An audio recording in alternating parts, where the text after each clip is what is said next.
The whiff of euphoria still hangs over the peace meeting between Kim Jong-un of North Korea and President Moon Jae-in of South Korea at the end of last week.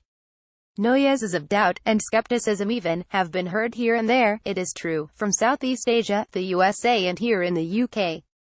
Despite all the talk of taking the nukes out of the Korean peninsula and turning the uneasy armistice that ended the Korean War in 1953 into a genuine peace treaty, John Everard, one of the most distinguished British envoys to Pyongyang, has urged caution.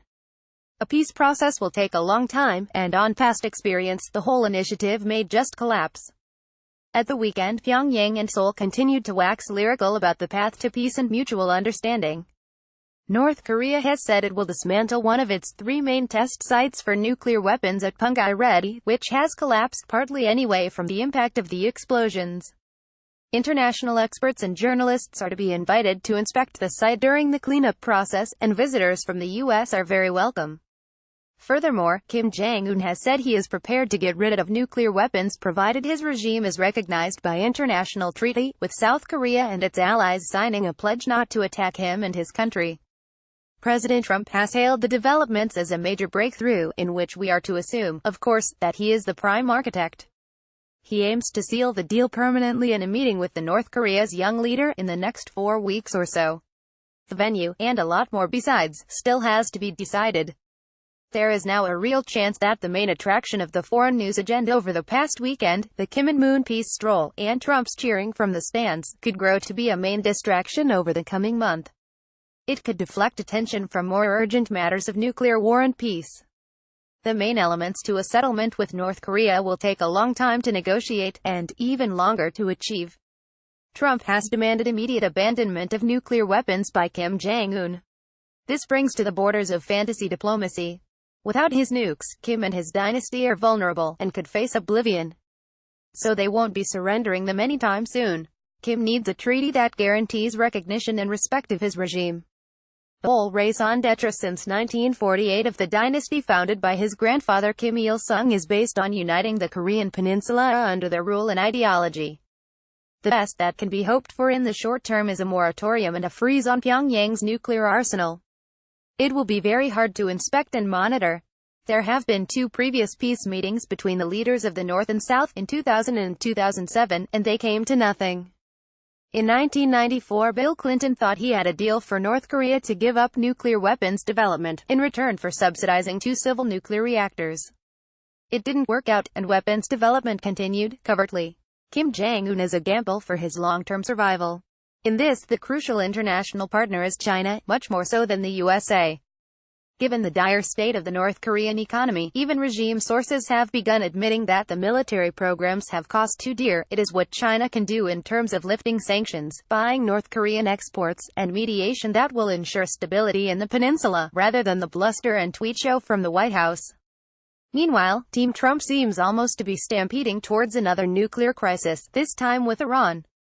Despite interventions from Angela Merkel and Emmanuel Macron, Donald Trump has indicated that he intends to withdraw from the Iran nuclear deal, the JCPOA Joint Comprehensive Plan of Action of 2015, unless he can radically overhaul it.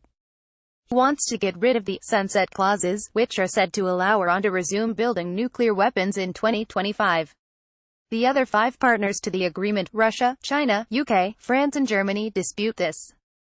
The High Representative of the EU for Foreign and Security Affairs, Federica Mogherini, says that the agreement cannot be renegotiated under its present terms. She has also stated that Mr. Trump is wrong to assert Iran has broken key parts of the JCPOA. The inspectors of the IAEA, the International Atomic Energy Authority, have generally found full compliance.